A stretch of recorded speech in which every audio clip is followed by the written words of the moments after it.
Memento mori. Souviens-toi que tu vas mourir. Oui, bon, à première vue, ce que je vous dis n'a pas trop de sens avec le titre, n'a pas l'air très joyeux, mais faites-moi confiance. La parole, la vue, l'ouïe, ces sens qui nous permettent d'apprécier toute forme d'art, mais qui ne seraient qu'incomplets sans la présence d'autres plus subtils comme le toucher, le goût, l'odorat, disparaîtront tous le jour de notre mort. Mais si l'artiste meurt, son œuvre, elle, en revanche, restera. Il y a des tas de raisons pour lesquelles un artiste commence à créer, souvent à cause ou grâce à une grande sensibilité, un problème identitaire, une difficulté à s'exprimer, un manque de considération, une différence. Différents. Les sports extrêmes sont différents. Vous êtes d'accord? Plus fous, plus complexes, plus impressionnants, mais pourtant moins médiatisés, moins populaires, moins accessibles, car plus mortels. Et si je vous disais que la mort était au sport extrême ce que les sports extrêmes sont à notre vie, à savoir omniprésent, vous ne le soupçonneriez même pas. Et ne croyez pas ici que je suis parti dans un aspect philosophique de la chose. Non, à notre époque, bien que moins médiatisé et moins populaire que les sports dits traditionnels, tout ce que vous touchez, portez, écoutez, utilisez est influencé de près ou de loin par un de ces nombreux sports extrêmes. Que vous y soyez familier ou non, ces sports vous ont forcément influencé dans votre vie, et peut-être même actuellement. Alors, vous l'aurez compris, dans ce besoin d'expression, ces athlètes, ces créateurs, souvent en marge des institutions, ont au fil du temps transformé les sports extrêmes en véritable art visuel et cinématographique.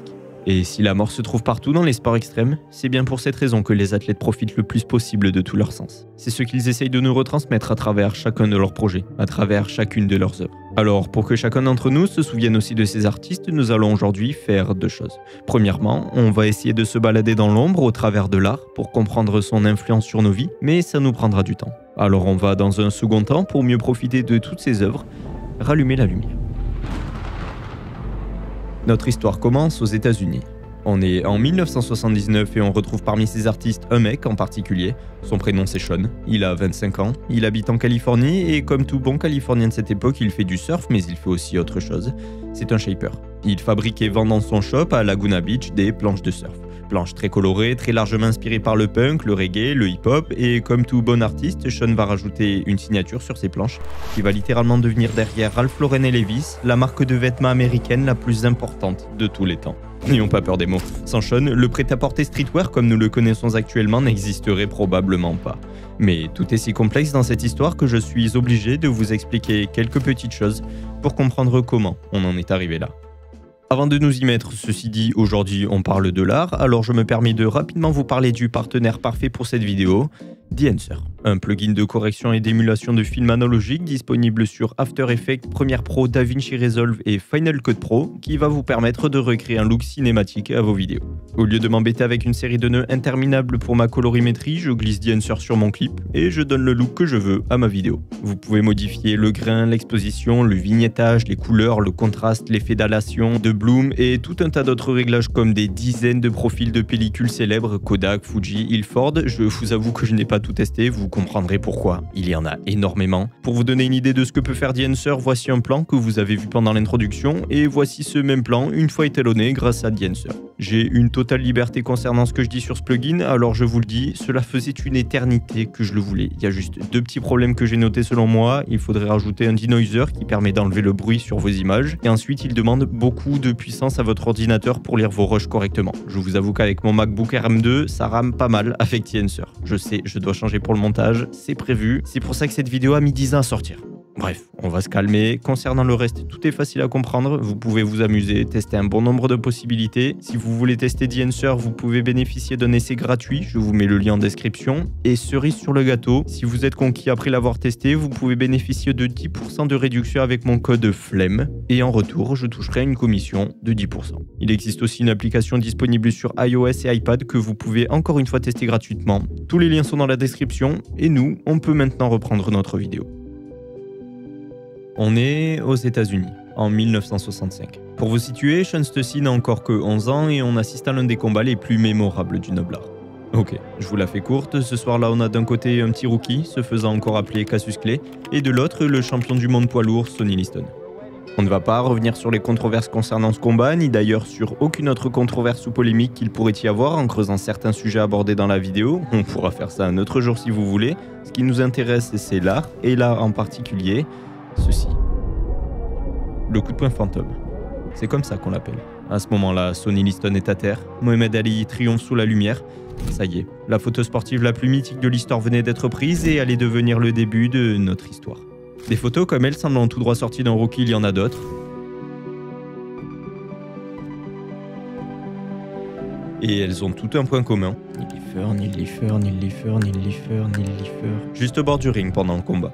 Sans le savoir à cette époque, Neil venait d'aider à poser les bases de ce que nous considérons aujourd'hui comme un art photographique dans le monde du sport. Il venait de prendre la photo la plus mythique de l'histoire de la boxe, allait devenir l'un des grands de sa profession, allait prendre des photos durant les tournages de Rocky et faire la une plus de 150 fois de Sport Illustrated. Sport Illustrated, pour vous situer, c'est le premier magazine de sport traditionnel à mettre l'accent sur l'esthétique de l'image plutôt que sur la performance. C'est ce qui se fait de mieux à l'époque, mais il y a évidemment des magazines qui lui ressemblent. Surfer Magazine en fait partie. C'est la même idée, sauf qu'on remplace ici les sports traditionnels par du surf. C'est le premier magazine de sport extrême qui va voir le jour. Et à la différence de Sport Illustrated, il a permis de créer une chose qui allait permettre à ces sports d'influencer plus globalement le monde. Il crée une culture. Et ce n'est pas pour rien qu'aujourd'hui, ce magazine est encore appelé la Bible du surf. Son créateur, John Severson, a été qualifié par le New York Times de pionnier de la culture surf moderne. Il a créé le genre de l'art du surf, a rejoint les premiers rangs des cinéastes de surf, a développé la police d'écriture Surf Fever et a été intronisé au Surfers Hall of Fame en 2011. Ça y est, la culture surf est née. Une culture qui, dès ses débuts, va vite être associée au mouvement hippie des années 60, dans laquelle la jeunesse californienne va tout aussi rapidement s'identifier. Le surf est partout, pratiqué partout, ce sport devient une religion et Sean Stussy ne passe pas à côté. Il a en fait toujours baigné dans les cultures underground de l'Est des États-Unis et, pris de passion par le surf, n'a pas hésité à en faire son mode de vie en devenant donc shaper. Sa première expérience en tant que vendeur n'a pas été d'une grande réussite. À vrai dire, l'entreprise dans laquelle il travaillait était selon lui trop liée aux années 60. Sean le dira lui-même plus tard dans une interview. Les choses qu'il aime actuellement, il s'y rebellait à l'époque. On est donc à ce moment-là en 1979 et c'est une esthétique très punk qui arrive. Il décide alors d'ouvrir son propre shop, de fabriquer ses propres planches, chacune unique, très colorée, mais pourtant ayant tout un point commun, la présence d'une signature, Stussy. Une signature très simple, son nom de famille, inspiré de son oncle peintre mais aussi très largement du graffiti, et qui va plaire lorsqu'il va décider de l'imprimer sur un t-shirt pour promouvoir ses planches lors d'un salon professionnel. Sauf que Sean ne vend pas de t-shirt, il vend des planches. 24 exactement seront vendus ce jour-là, mais pas moins de 1000 t-shirts lui seront commandés. Bon, il vient de rater quelque chose, mais il sent l'opportunité. Alors il crée pour le prochain salon 2 modèles de t-shirts, et ça marche. D'ailleurs, il ne vendra toujours pas plus de planches lors de ce salon, puisque les gens veulent maintenant acheter son short. Oui, son short, un chino de l'armée américaine qu'il a découpé après l'avoir acheté. Alors c'est reparti pour un tour, mais cette fois il ne sera pas seul, puisqu'une autre personne sentira l'opportunité, un certain Frank, qui investira en 1984 $5000 de capital ainsi que son savoir en gestion dans l'entreprise. Ces deux gars, ils ne le savent pas encore, mais ils étaient en train de créer un tout nouveau mot qui n'était même pas encore utilisé à l'époque, le streetwear. Pants and shirts. And jackets and hats. Ok, à cette époque, il y a une chose que les jeunes portent beaucoup, les casquettes. Aujourd'hui, on en porte pratiquement tous, tout évidemment avec un logo, et ce à cause encore une fois d'une marque, Stussy. Il faut vous dire qu'avant lui, seules les équipes de baseball affichaient un logo sur leur casquette. Aucune autre marque ne s'était dit « Tiens, les jeunes aiment les casquettes, alors pourquoi pas mettre notre logo dessus ?» Et c'est exactement ce que s'est dit Sean. Les ventes explosent, tout le monde en porte, Sean réussit son coup, à tel point que les casquettes représentent 20% du chiffre d'affaires de la marque. Et on ne parle pas de petits chiffres. En 1990, il réalise 17 millions de chiffres d'affaires annuels.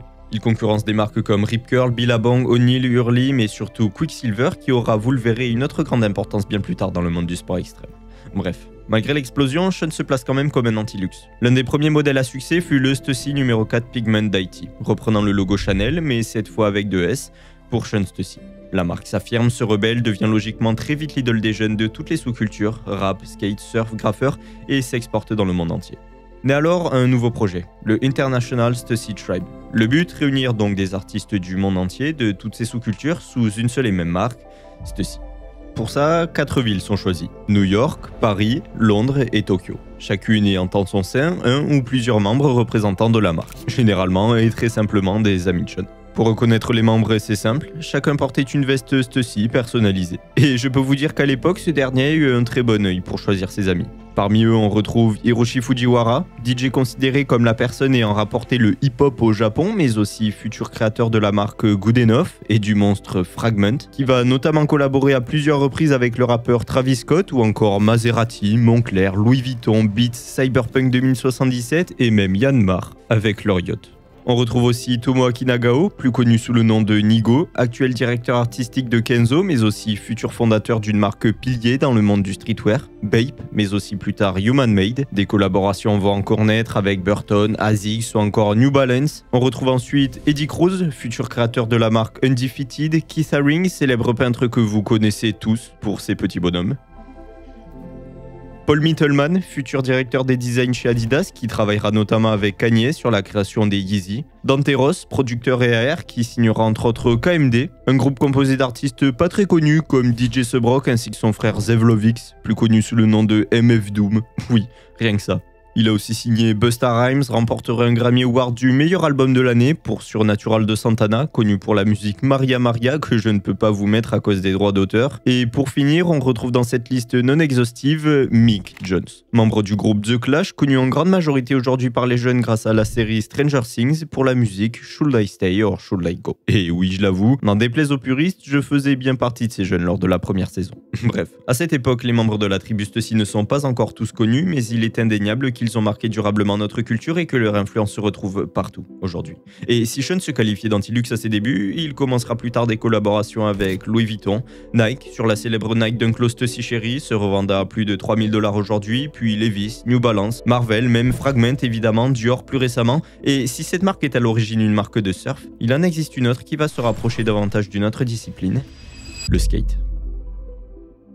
Retour en arrière, durant la sécheresse de 1976 en Californie. À ce moment-là, les autorités interdisent le remplissage des piscines et les voilà nos skaters.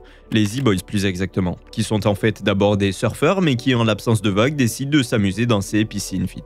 On tombe, on réessaye, on arrache ses vêtements pas vraiment adaptés pour résister au frottement du sol, on essaie d'atteindre le sommet jusqu'à ce mec. Tony Alva, qui en sortant pour la première fois de cette piscine réalisera à ce moment-là la première figure aérienne de l'histoire. Sans le savoir, cette bande venait d'inventer le ball. Née de la culture surf, la culture skate voit alors le jour. D'ailleurs, on ne peut pas mieux dire. Cette même année, on confie la mission de ranimer le premier magazine de skateboard, non pas Thrasher qui arrivera plus tard en 1981, mais Skateboarder Magazine qui ne publie plus depuis 10 ans, à ce mec, Warren Bolster, un photojournaliste qui rédige depuis 1972 pour un autre magazine, Surfer Magazine. Alors, Skateboarder connaît le même succès que son grand frère. Tony Hawk avouera des années plus tard avoir été inspiré par les photos de Warren Bolster diffusées dans ce magazine, qui, selon lui, était la seule lecture pertinente du milieu du skateboard des années 70. Et Warren rencontrera là-bas un jeune, de 14 ans, Glenn Ellis Friedman, un passionné de skate qui photographie depuis peu ses amis, une bande de skaters, les Z-Boys. Jay Adams, plus jeune membre des Z-Boys en octobre 1976. Cette photo est la première de Glenn à être publiée dans Skateboarder Magazine. Il devient grâce à elle le plus jeune membre de ce magazine. Il est aujourd'hui considéré comme l'un des photographes les plus importants dans le monde du skate et du hip-hop. That time, fall 77, is when TA did the frontside air in the pool. I mean, everyone is there, and people were doing little bits of aerials in different places. But what Tony did one day, I think it was in September, he goes up, pulls the board up, turns in midair, comes back down into the pool, and makes it. And I happen to be there to capture it. This is the perfect photo. I mean, you know, just the lighting is beautiful. All the guys in the background, you see a bunch of the originals, you know, you see Stacy Peralta in the background, Arthur Lake, and the girlfriends hanging out, and Tony's cousin here taking a picture from inside the pool. He has the picture of me taking this photo. It was a very important moment in time. It was a revolution in the sport. Pour vous donner une indication, Friedman est intronisé en 2012 comme icône au Skateboarding Hall of Fame. Son travail est conservé dans diverses collections de photographie au Metropolitan Museum of Art de New York. Et il va lui aussi à la manière de Sean Stussy bien s'entourer au fil du temps. On l'a vu donc avec Warren Bolster, mais en 1984, il va surtout rencontrer Rick Rubin et Russell Simmons, les fondateurs de Def Jam Records. Alors, pour celles et ceux qui ne connaîtraient pas, c'est vraiment un tout petit label qui a permis entre autres de lancer les carrières de Rihanna ou encore Nio. Ils ont aussi signé en 1997 un partenariat avec un plus petit label de l'époque fondé par Jay-Z, Rockefeller, permettant à ce dernier de bénéficier du soutien de la structure plus grande, donc Def Jam, et de lancer ensemble la carrière du rappeur et producteur Kanye West. Voilà. Puis bref, ce label verra passer d'autres artistes comme Frank Ocean, Justin Bieber, Big Sean, 2 Chainz, DJ Khaled, mais aussi revenant aux années 80, LL Cool J, les Beastie Boys, Run DMC et enfin le monstre, Public Enemy. Et si je vous dis tout ça, c'est parce que notre photographe va évidemment travailler pour ce label, va évidemment permettre à ces 4 derniers monstres de se promouvoir, va évidemment photographier de nombreux supports publicitaires et pochettes d'albums, notamment les pochettes du 2e album studio de Public Enemy ainsi que Check Your Head des Beastie Boys. Adam sitting on the skateboard. They were fucking skaters. He skates. He's a punk and now he's fucking rapping. That's where it began. Hip-hop photos for me. Bref, tout ça au départ grâce à un petit de 14 ans passionné de photos et de skate qui commencera à photographier sa bande de potes dans une piscine. La piscine justement. Je vous avais dit une chose, leurs vêtements n'étaient pas forcément adaptés pour résister au sol. Alors, comme pour le surf, des marques vont très vite émerger. 2 d'entre elles iront même jusqu'à ouvrir une branche spécialisée pour le skate, Carhartt et Dickies. Car oui, ces 2 rivales sont à la base spécialisés dans les vêtements de travail, et c'est justement grâce à la robustesse de leurs vêtements que les skaters vont très vite les adopter. On peut aussi penser à Vans, évidemment, en 1966, dont on reparlera plus tard, Santa Cruz, Thrasher, Element, Globe, DC, mais aussi notre fameuse marque, notre Stussy du skate que vous connaissez cette fois tous, Supreme. En fait, Supreme, on l'a presque déjà évoqué. Dans cette International Stussy Tribe, il y a une personne dont je ne vous ai pas parlé, James Jebbia, un ami de Sean qui travaillera avec lui de 91 à 94 avant de créer à quelques mètres du magasin de la marque Stussy de New York et en s'inspirant de cette dernière, son propre magasin, Supreme. Contrairement aux autres marques, ce n'est pas en particulier grâce à sa robustesse qu'elle va être reconnue. Elle l'a surtout été pour avoir créé comme Stussy une véritable culture. À partir de 1994, que ce soit dans le rap, le skate ou le graffiti, les adeptes de ces disciplines se réunissaient tous à un endroit, 274 Lafayette Street. Et il faut savoir que la boutique s'est démarquée dès son arrivée grâce à son aménagement. Les skaters pouvaient rouler à l'intérieur du magasin. Des collaborations vont alors commencer, Doc Martens, Takashi Murakami avec ses célèbres fleurs, Jean-Paul Gaultier, Burberry, Lacoste, The North Face dont on reparlera là aussi plus tard, ou encore des années après ceci en 2017, Louis Vuitton. Avec Stussy, Supreme a donc créé une nouvelle identité, une nouvelle culture et surtout une nouvelle mode qui perdure encore aujourd'hui, le streetwear. Regardez, aujourd'hui on s'habille encore comme des skaters des années 90. Jean oversize, Levi's, Carhartt, Dickies, Lee, t-shirt oversize, hoodie oversize, veste oversize, encore une fois Carhartt, Dickies, Lee, Levi's, casquette à logo et enfin la touche finale pour les skaters, une paire de Converse, de Adidas Campus, Samba, Gazelle, mais surtout de Vans. En 1966, 5 gars, tous passionnés de sport de glisse, vont s'installer en Californie pour créer la Van Doren Rubber Company. L'objectif de Vans est simple, être adopté par une communauté émergente de cette époque, les skaters. Pour ce faire, ils les écoutent, ils essaient de se démarquer, ils insistent sur la robustesse de leurs chaussures et ils laissent les clients choisir leur modèle. Ils pouvaient choisir la couleur, commander le matin leur paire et venir la récupérer l'après-midi. Vans venait d'initier la customisation de paires. Et grâce à ça, il n'allait pas simplement être adopté par la communauté du skate, mais allait aussi toucher le domaine du roller, du BMX et plus globalement de toute une communauté de jeunes underground. En 1976 est alors créée la première véritable chaussure de skate, la Era bleu et rouge, spécialement dessinée pour 2 vedettes de skate de l'époque, des Z-Boys encore eux, Tony Alva et Stacy Peralta. S'en suivront ensuite les Vans Side Strip, appelés Old School, mais surtout en 1979, la fameuse Classic Slip-On à damier. C'est 3 ans après sa création, en 1982, que ce modèle va littéralement exploser dans le monde entier grâce à l'acteur Sean Penn dans le film Ça chauffe au lycée Richmond. Les jeunes se les arrachent, les chaussures Vans deviennent le symbole d'une génération, et leur modèle ne prolifère plus seulement cette fois dans le skate, le roller ou le BMX, mais aussi dans les rues, les lycées et les collèges. En un peu plus de 10 ans, Vans venait d'égaler un autre phénomène, la All-Star de chez Converse. Vous connaissez le schéma maintenant, des collaborations vont donc naître avec Stussy, Supreme, Kenzo, Peanuts, Nintendo, Toy Story, Star Wars, Tyler the Creator et même en 2013 avec le groupe de rock Metallica.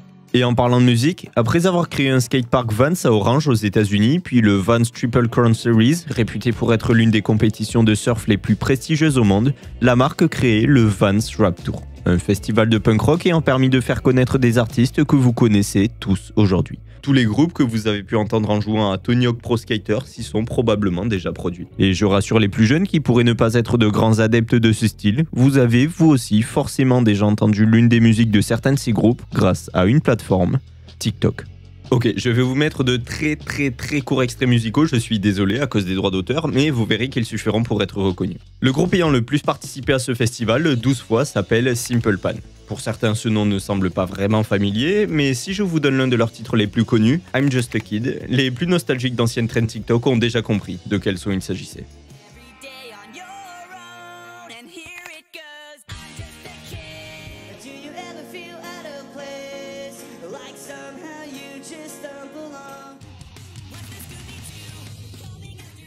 Si je vous dis maintenant le nom de No Doubt, groupe présent dès la première édition de ce Vans Warped Tour.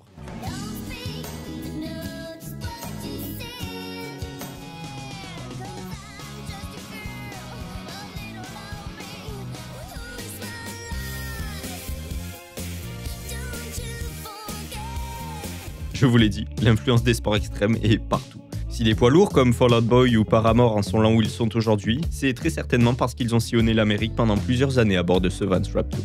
Et encore une fois, vous les connaissez tous.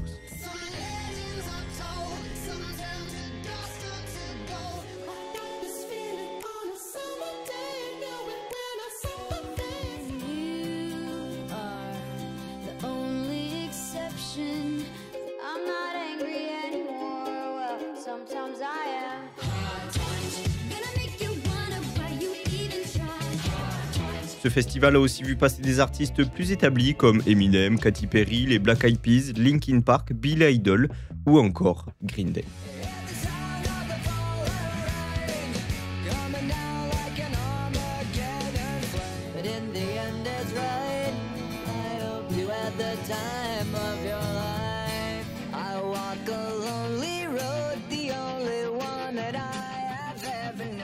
Cette dernière musique d'ailleurs, avant d'être utilisée sur TikTok, était avant tout devenue la bande originale du film Les Seigneurs de Dogtown, un film culte qui reprenait justement l'histoire et l'ascension des E-Boys. Mais ce film de 2005 n'est pas le seul et n'est pas le premier à aborder le thème des sports extrêmes. À partir des années 70, le cinéma est devenu un tremplin pour promouvoir ces disciplines et les ancrer dans les cultures populaires. On pense évidemment à Rocky en 1976, le précurseur du cinéma sportif tel que nous le connaissons aujourd'hui. Karate Kid en 1984 ainsi que le remake en 2010. Cliffhanger avec Stallone en 93. Kids en 95 qui inspira notamment le nom de la 4e mixtape de Mac Miller où il y fera de nombreuses reprises des références. Le Grand Bleu évidemment en 88. Mais c'est encore une fois grâce au surf que tout prendra une autre dimension avec un film, Point Break, en 1991. T'as déjà vu Point Break?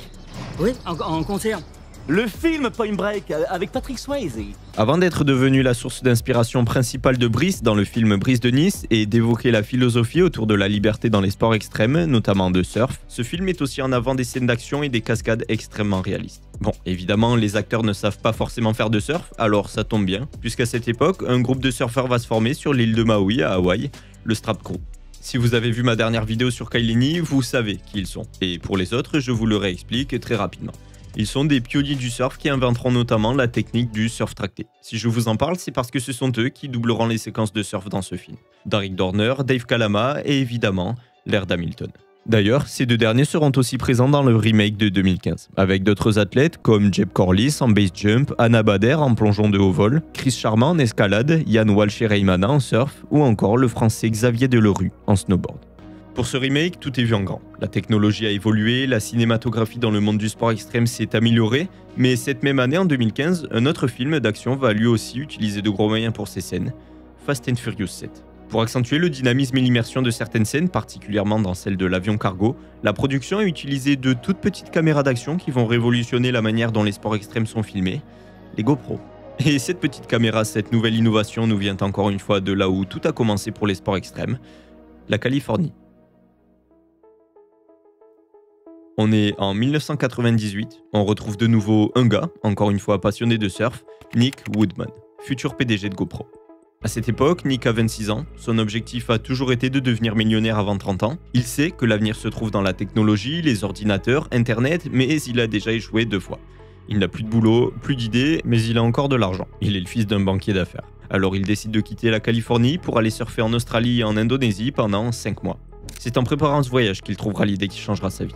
Nick veut documenter ce qu'il fait, ses expériences de surf, mais il n'existait pas de caméra qui permettait de filmer et de surfer en même temps. C'est donc à peine parti que Nick veut déjà retourner chez lui, impatient de développer sa nouvelle affaire, GoPro. Le temps passe, la caméra s'améliore, on est maintenant en 2009 et la marque sort cette vidéo. Une compilation de sauts en base jump et parachute. La stratégie commerciale est donc simple, sport extrême, internet, publicité. Mais ça pour le coup, Nick ne l'a pas inventé, puisqu'il s'est inspiré d'un autre géant, Red Bull. Surf, skate, snowboard, ski, BMX, VTT, moto, parachute et même Formule 1, GoPro et Red Bull sont partout. Qui dit Red Bull d'ailleurs dit alors record du monde. On est le 25 juillet 2009. Ronnie Rainer, multiple médaillé lors des X Games, s'élance pour le record du saut à moto le plus haut du monde, avec sur son casque une GoPro. Voici le POV. Un point de vue immersif encore jamais vu, aujourd'hui devenu un standard, le record du monde est battu, premier succès pour GoPro. S'en suivront alors des collaborations avec les X Games, le Red Bull Rampage, X Alps, Flugtag ou encore l'écurie Red Bull Air Force, Red Bull F1 Team et finalement avec Red Bull tout court. Red Bull, on en parle beaucoup, ce sont les leaders dans le milieu du sport extrême, ce sont évidemment, et ça me fait mal de le dire, le meilleur team de Formule 1 actuellement. Ils possèdent 4 clubs de foot, ont créé leur propre plateforme de médias, sponsorisent un nombre incalculable d'athlètes comme Gotaga et Kameto en e-sport, Kaoli Vast, Justine Dupont et Kaileni en surf, Armand Duplantis en athlétisme, Oriane Berton en escalade ou encore Neymar en football. Mais ce que Red Bull adore, c'est créer de nouvelles compétitions. On l'a vu donc avec le Red Bull Rampage, les X-Alps, le Flugtag, les courses de caisse à savon et même le Red Bull Paper Wings, une compétition de lancer d'avions en papier. Oui, lors de la finale mondiale de 2022, les records à battre étaient d'ailleurs de 69,14 mètres pour la distance et de 29,2 secondes pour le temps de vol. Et c'est justement ça que Red Bull adore plus que tout, gagner et établir des records. On parlait de temps de vol et c'est justement en 2012 avec un temps de vol de 4 minutes 20 que l'exploit Red Bull le plus marquant était établi. Le 14 octobre 2012, l'athlète Red Bull Felix Baumgartner se jetait de la stratosphère, devenant le premier à franchir le mur du son en chute libre, 65 ans jour pour jour après le premier franchissement du mur du son en avion par Chuck Yeager. Mais ce jour-là, il établira aussi 3 autres records. Celui de la plus haute altitude atteinte par un homme en ballon, celui du saut en parachute le plus haut jamais effectué, et donc celui de la chute libre la plus longue et haute jamais effectuée. Cet exploit, il va notamment être diffusé dans une pub GoPro durant les mi-temps de l'événement sportif le plus visionné chaque année, le Super Bowl. Start the cameras.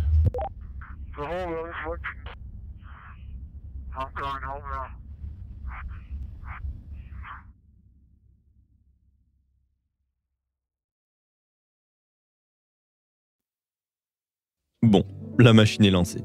GoPro et Red Bull vivent une belle histoire d'amour. Ils continuent de s'associer durant plusieurs événements, ils continuent de sponsoriser des athlètes comme les légendes Travis Pastrana en motocross ou encore Ken Block en gymkhana, cofondateur de la célèbre marque de chaussures de skate, DC Shoes. Oui, absolument tout est lié. Et ça va continuer puisque l'entreprise est vendue en 2004 à une autre société dont je veux vous parler depuis le début, Quicksilver. On est en 1969, non pas en Californie cette fois, mais en Australie. Deux surfeurs, oui encore, John Lowe et Alan Green inventent les premiers board shorts pour la pratique du surf. Ces shorts sont amples, souples, ils sont un véritable succès auprès des surfeurs et la marque s'exporte très vite aux États-Unis. Elle fait concurrence, comme je vous l'avais dit, à Rip Curl, Billabong, mais aussi Stussy. Les surfeurs professionnels portent tous des shorts Quicksilver lors des compétitions. La marque se fait coter en bourse à New York en 1986 et dès 1990, Quicksilver ne va faire que confirmer sa montée en puissance. La marque signe son contrat pro le plus rentable avec le jeune et talentueux Kelly Slater. À seulement 20 ans, il devenait le plus jeune champion du monde de surf de l'histoire avant de devenir 19 ans plus tard pour la 11e fois le champion le plus vieux mais aussi le plus titré de l'histoire du surf. Et tout ça en étant depuis toutes ces années sponsorisé par la même marque, Quicksilver. Grâce à lui, la marque va multiplier ses revenus par 5 entre 1990 et 1995. Et ce pour une raison, Alerte à Malibu. Une série iconique des années 90 dans laquelle Kelly Slater y tiendra un rôle principal, celui de Jimmy Sled, un surfeur surdoué qui profite de son talent pour séduire les filles. Quicksilver va alors en profiter pour imposer aux producteurs de la série que Kelly Slater apparaisse toujours avec sa combinaison. Une publicité planétaire sans débourser le moindre dollar. Mais durant le tournage, leur poulain va aussi pour leur plus grand bonheur tomber amoureux d'une des stars de la série, Pamela Anderson. Leur relation fera la une des journaux People. Encore un gros coup de pub pour Quicksilver qui en profitera pour décliner toute une gamme de produits autour de Kelly Slater. D'ailleurs, après avoir signé le meilleur surfeur de l'histoire, ils ne tarderont pas à signer le meilleur skieur ainsi que le meilleur snowboarder, Candide Tovex et Travis Rice. Si l'on évoque le sujet de l'art dans les sports extrêmes, on est obligé de parler de ces deux athlètes et surtout de ces deux disciplines. Elles sont certainement celles qui ont le plus révolutionné l'aspect cinématographique dans les sports extrêmes. Et cette révolution va surtout naître grâce au snowboard. Si à l'époque, toutes les vidéos de BMX, de VTT, de skate et de surf sur internet gardaient cet aspect fait maison, le snowboard, lui, allait au contraire très vite se lancer dans de grosses productions. En 2008, sur le film That's It That's All de Kurt Morgan et Travis Rice, qui, comme le veut bien le hasard, est financé en grande majorité par ses deux sponsors, Quicksilver donc, mais aussi Red Bull. Ce film a complètement redéfini la manière de filmer les sports extrêmes grâce à des prises de vue aériennes et une post-production digne de films hollywoodiens. Enfin, digne de films hollywoodiens, c'est parce que c'est le cas. La moitié de l'action a été filmée par hélicoptère, puis l'entièreté du film a été tournée en 35 mm et en Super 16. Du jamais vu en dehors d'Hollywood. Tout simplement. 3 ans plus tard, en 2011, sortait son successeur, The Art of Flight. Ce film a de nouveau tout révolutionné dans la manière de filmer les sports extrêmes grâce notamment aux nouvelles technologies comme les caméras HD, les drones et donc maintenant les GoPro. Travis Rice et son équipe venaient de créer le film de snowboard le plus progressiste au monde en combinant une cinématographie de pointe, des lieux spectaculaires et reculés et surtout le meilleur snowboard freestyle jamais capturé. Enfin, ça c'était jusqu'à l'arrivée de son dernier film, The Fourth Phase, sorti en 2016. Certes moins révolutionnaire, plus introspectif, mais toujours plus spectaculaire. Et si ces films ne vous disent certainement rien car trop niche, notre français Candide Tovex, lui, va réussir à condenser en seulement 4 petites minutes l'évolution technologique et artistique que je vous explique depuis Point Break, GoPro et Red Bull. Le 14 mai 2013, sur la chaîne de son sponsor Quicksilver, le mini-film One of Those Days est publié sur YouTube. Le début de ce film représente une journée comme une autre en ski, en anglais One of Those Days.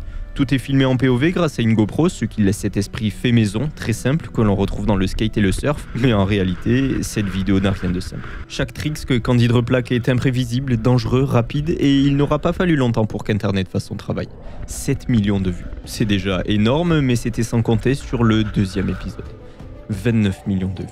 On reprend exactement la même formule que la première fois, et on accentue tout.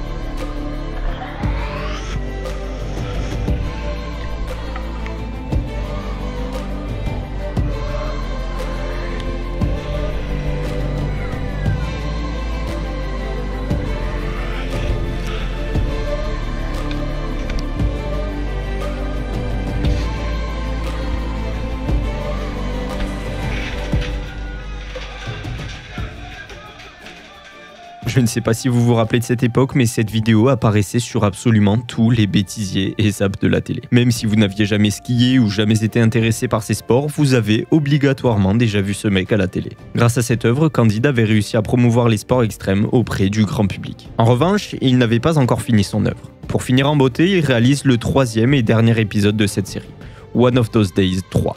20 millions de vues. Madame, monsieur, bonjour. Pour commencer ce journal, ce déploiement impressionnant de forces de l'ordre dans les Alpes, une véritable chasse à l'homme est en cours depuis 24 heures pour tenter d'interpeller le skieur français, Candide Tovex.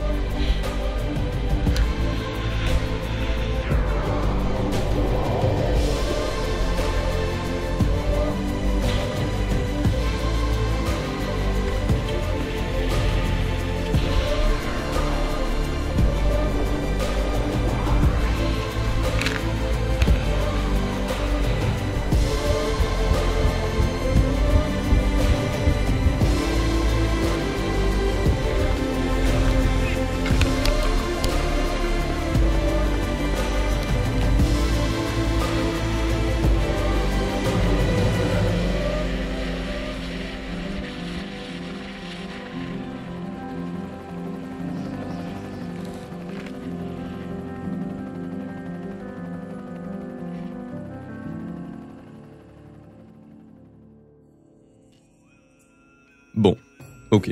On a donc 2 ingrédients essentiels de la stratégie commerciale, sport extrême, internet, mais il nous manque encore une chose que l'on a vu avec Red Bull et GoPro, la publicité. En 2015, à l'occasion de la sortie du dernier Audi Quattro Q7, la marque voulait illustrer cet aspect tout-terrain de leur voiture. Alors ils ont pensé à Candide pour skier sur toutes les surfaces, sauf de la neige. Évidemment, il n'y a dans cette vidéo aucun trucage. C'est clairement la seule pub de 4 minutes que je peux regarder en entier. Encore une fois, la vidéo est un succès, alors Audi et Candide remettent le couvert une 2e fois, 1 an plus tard. Et si le premier épisode se déroulait en France, le 2e, lui, se déroule dans le monde entier.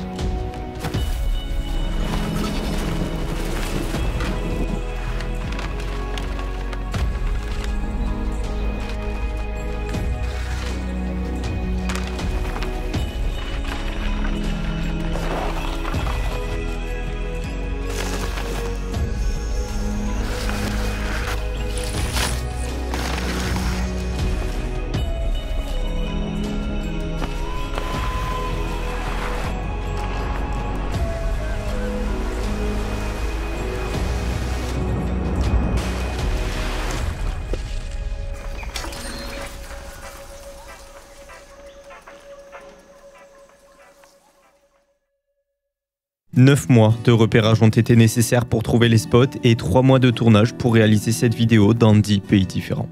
Voilà, les vidéos sont folles. Je ne peux pas tout vous mettre et je vous invite vraiment à aller les voir en entier sur la chaîne de Candide. Et ce qu'il faut comprendre, c'est qu'il vient de proposer une façon de filmer les sports extrêmes qui allait rester. Le VTT s'y est d'ailleurs mis lui aussi à la même époque, avec notamment Danim McCaskill et ses films Imaginate, un mois après le premier One of Those Days, ou encore le cultissime The Ridge en 2014 sur ces énormes crêtes de montagne. Puis avec le temps, les technologies ont encore évolué, les moyens financiers aussi. Alors le français Tom Pages par exemple, pilote de motocross freestyle, a pu se jeter dans le vide avec sa moto grâce à Red Bull et inspirer la cascade de Tom Cruise dans Mission Impossible. Bref, les sports extrêmes sont partout, mode, cinéma, Hollywood, bêtisier, mer, rue, muraille de Chine, montagne. Et justement, on va y rester. Ok, je vous parle depuis le début de sport de glisse, de sport motorisé avec Red Bull, de saut en parachute, mais je ne vous ai toujours pas parlé de l'un des sports extrêmes, si ce n'est le sport extrême le plus ancien, l'alpinisme. À partir du 19e siècle, tout s'accélère pour ce sport. De plus en plus d'expéditions voient le jour, des marques commencent alors comme à leur habitude à émerger, et l'une d'entre elles va très rapidement dominer tous les sommets du monde. Vous l'avez évidemment vu équipé inox-tag pour son ascension de l'Everest, The North Face. Fondée en 1966 par un militant écologiste du nom de Douglas Tompkins, cette marque appartient aujourd'hui à VF Corporation qui détient notamment Timberland, Lee, Napa Pigerie, Eastpak mais surtout Vans, Dickies et tenez-vous bien depuis 2020, Supreme. La marque a dès ses débuts voulu révolutionner le monde de l'alpinisme. C'est notamment elle qui va faire naître le backpacking tel que nous le connaissons aujourd'hui. Pensé comme une solution pratique pour le transport de gros matériel, le Rucksack est l'un des premiers sacs à dos à structure interne jamais inventés. Léger, ultra fonctionnel, ce sac révolutionne l'univers de la randonnée en la rendant accessible à tous. Par la suite, The North Face lance plusieurs initiatives pour recycler les surplus de tissus militaires de la guerre du Vietnam et aujourd'hui de toutes les marques de vêtements, peu importe l'état de ces derniers. Mais en 1968, 2 ans après sa création, Doug se retire de sa marque pour se concentrer sur sa priorité, l'environnement. Avec sa femme, Chris Tompkins, cofondatrice de la marque Patagonia, ils achètent plus de 810 000 hectares d'espace naturel en Argentine et au Chili. Ensemble, ils se concentrent sur la création de parcs naturels, le rétablissement de la nature, de l'agriculture écologique et de l'activisme avec pour objectif sauver la biodiversité. Alors, en mars 2017, 2 ans après la mort de Doug, sa femme cède 407 625 hectares au Chili, qui s'engage à en assurer l'entretien et l'accessibilité au public. C'est la plus grande donation de terres privées de l'histoire. En 2018, née de la collaboration entre Tompkins Conservation et l'État chilien, l'inauguration de la route des parcs de Patagonie, circuit de 2800 km qui relie les 17 parcs nationaux du Chili. C'est l'un des plus longs itinéraires touristiques au monde. Rien que ça. La marque va aussi très rapidement lancer ses premières expéditions, toujours dans une optique militante. En 1972 est lancée l'une des premières expéditions sponsorisées par The North Face, qui consiste en une traversée de 480 km en 30 jours à travers l'Alaska, afin de réaliser les conséquences potentielles de la construction de l'Alaskan Oil Pipeline. Et 6 ans plus tard, en 1978, était réalisée la première ascension de l'Annapurna, 8091 mètres par une équipe 100% féminine. Mais ce n'est pas tout, puisqu'il s'agissait aussi tout simplement de la première ascension américaine tout court à réussir l'ascension de ce sommet. Les vêtements et les drapeaux de l'expédition portaient alors tous la devise « A woman's place is on top », qui en français se traduit par « La place d'une femme est au sommet ». Et justement, il y a une femme qui va bel et bien être au sommet grâce à son art, le cinéma. En 2015 sort le film documentaire Meru, réalisé par le couple Elisabeth Shaivasarelli et Jimmy Chin. Ce film retrace justement la première ascension du Shark's Fin sur le mont Meru en Inde, 6310 mètres, par Jimmy Chin lui-même, athlète The North Face, ainsi que Konrad Anker et Rena Nosturk. Il est considéré comme l'un des sommets les plus dangereux de la chaîne de l'Himalaya. Mais c'est 3 ans plus tard que le couple va véritablement connaître le succès. En 2018 sort le film documentaire Free Solo, récompensé de l'Oscar du meilleur film documentaire. Ce dernier suit l'ascension en free solo du grimpeur Alex Honnold, un autre athlète The North Face, de la paroi d'El Capitan dans la vallée de Yosemite aux États-Unis. Pour celles et ceux qui n'auraient pas vu ma vidéo sur Adamondra, le free solo consiste à escalader une paroi sans aucune corde ni sécurité quelconque, juste la force du corps. Et la réalisation met justement en avant les défis techniques, la beauté brute de l'escalade en free solo, mais aussi les défis éthiques de filmer une telle prouesse. Car ici, le film peut très mal se terminer. Le free solo, c'est certainement ce qui représente le mieux ce que font ressentir les sports extrêmes, l'art des sports extrêmes. Tout est combiné, tous les sens sont à l'affût, toutes les sensations sont présentes. Le danger de mort, la liberté, le calme, la concentration, la beauté de la performance, la beauté visuelle avec la vidéo, mais aussi avec la photographie.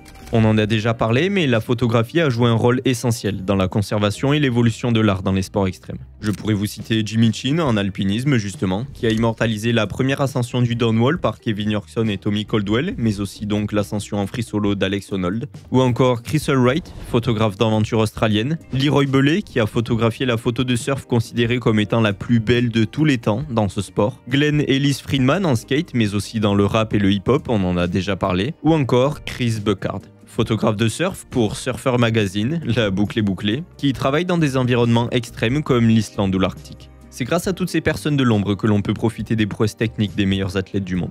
Sans eux, personne ne pourrait être témoin de toutes ces performances. Ces photographes prennent pratiquement en permanence autant de risques que les athlètes qu'ils photographient. Et ce simplement pour faire une chose, partager ce qu'ils aiment. Alors, j'aimerais que vous preniez le temps de considérer votre vie comme une sorte de sport extrême. Dans votre vie, il y aura des dangers de mort, des échecs, des risques, oui. Alors justement, prenez-en. Prenez des risques que vous aimez prendre. Profitez au maximum de tous vos sens. Tant que vous en aurez l'occasion, profitez de la douleur, de la joie, des pleurs, de la rage, de la peur, des doutes, du bonheur. Car un jour, la vue, la parole, l'ouïe, le toucher, le goût, l'odorat, tous disparaîtront le jour de notre mort. Mais si l'artiste meurt, son œuvre, elle en revanche restera. Enfin, ça c'était avant que vous ne voyiez cette vidéo. On l'a vu, chaque personne apparaissant dans cette dernière a fait les choses avec passion. Grâce à leur amour pour leur sport, leurs convictions, leurs idées, leur mode de vie, leur philosophie, ils ont réussi à mettre en lumière des disciplines jusque-là inconnues. Si les sports extrêmes étaient jusqu'à présent très niches, ils sont devenus les plus influents de notre époque et ce, sans même que vous ne soyez au courant. Mais désormais, le jour où ils mourront, vous vous souviendrez encore d'eux grâce à leurs marques, leurs films, leurs vidéos, leurs photos, leur style, leurs boissons, leurs records, leur militantisme et même leur trend TikTok. Alors, une chose, si vous faites les choses avec passion, si vous vous souvenez de rallumer votre lumière, l'artiste que vous avez été ne sera jamais oublié. En attendant, c'était Raph, je vous invite à vous abonner et à très vite.